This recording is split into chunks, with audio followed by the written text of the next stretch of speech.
আসসালামু আলাইকুম এভরিওয়ান। এটা হচ্ছে আমার গাছের স্পেশাল মিষ্টি আলুর শাক, যা আমি বেলকুনিতে লাগিয়েছিলাম। প্রথমে শাকগুলো উঠিয়ে ভালোভাবে ক্লিন করে নিয়েছি, তারপরে কেটে আবারও ক্লিন করেছি, প্রচুর বালি থাকে।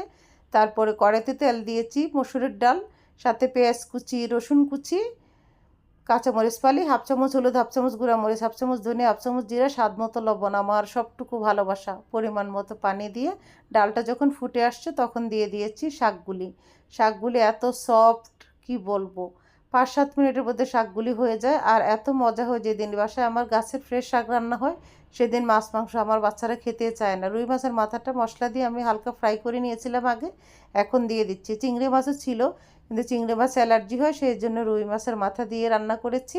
আমার শাক রান্না অলমোস্ট ডান।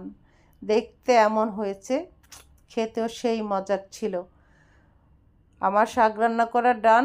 বন্ধুরা, কে কে মিষ্টি আলুর শাক পছন্দ করে জানাবে। তবে এটা শুটকি দিয়ে রান্না করলে ভীষণ মজা হয়। সবাই ভালো থেকো, ভালোবাসা হবে। আমার আল্লাহ হাফেজ।